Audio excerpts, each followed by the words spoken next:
नमस्कार, आप देख रहे हैं एशियन न्यूज नेटवर्क। मैं आपके साथ अक्षिता मौर्य। आइए रुख करते हैं खबर की ओर। दोहरे हत्याकांड से दहला बलिया। मासूमपुर में पति पत्नी की बेरहमी से हत्या, खून से सनी मिली लाशें। उत्तर प्रदेश के बलिया के खेजूरी थाना क्षेत्र के मासूमपुर गांव में रविवार शाम जो हुआ उसने पूरे इलाके को दहशत की साए में डाल दिया। घर से बाहर खून से लथपथ पति पत्नी की लाशें मिलने के बाद गांव में कोहराम मच गया। किसी को नहीं समझ आ रहा था कि इस बुजुर्ग दाम्पत्य की आखिर किसी से क्या दुश्मनी हो सकती है। पूरे गांव में सनसनी फैल गई। लोगों के चेहरे पर डर साफ झलक रहा था, मानो मौत किसी के भी दरवाजे पर दस्तक दे सकती थी।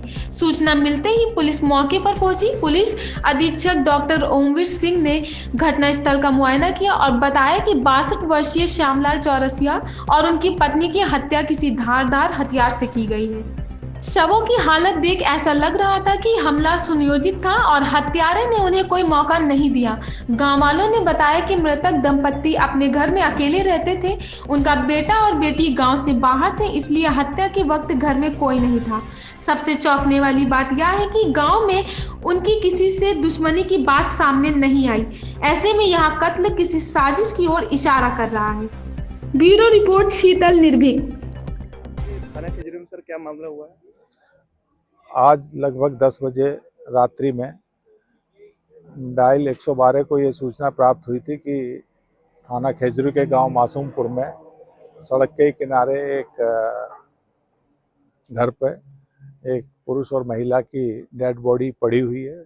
इस सूचना पर तत्काल डायल 100 और थाना प्रभारी खेजरी, थाना प्रभारी सिकंदरपुर पहुँचे तो यहाँ के देखा कि सड़क पे ही एक श्यामलाल चौरसिया, उम्र लगभग उनकी 62 साल है, तथा उनकी पत्नी, जिनके शरीर पर किसी धारदार हथियार से प्रहार किया हुआ प्रतीत हो रहा था। दोनों के शव घर के बाहर पड़े हुए थे। दोनों शवों को पीएम के लिए भेज दिया गया है। सभी यहाँ पे जो गांव वाले उपस्थित थे उनसे पूछा गया है, अभी तक कोई किसी तरह की दुश्मनी या कोई भी तथ्य भी संज्ञान में नहीं आया है, लेकिन पुलिस की टीमें लगी हुई हैं। हमारी स्वाट सर्विलांस सीओ, संबंधित सीओ साहब, एडिशनल एसपी, सभी लोग इसमें ये जानने का प्रयास कर रहे हैं कि किस तरह से घटना कारित हुई है।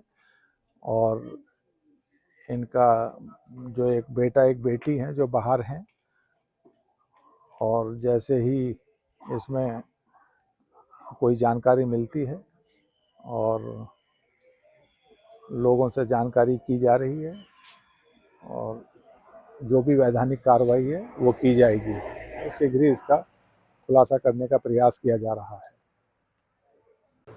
इस खबर में बस इतना ही। बने रहिए एशियन न्यूज नेटवर्क के साथ।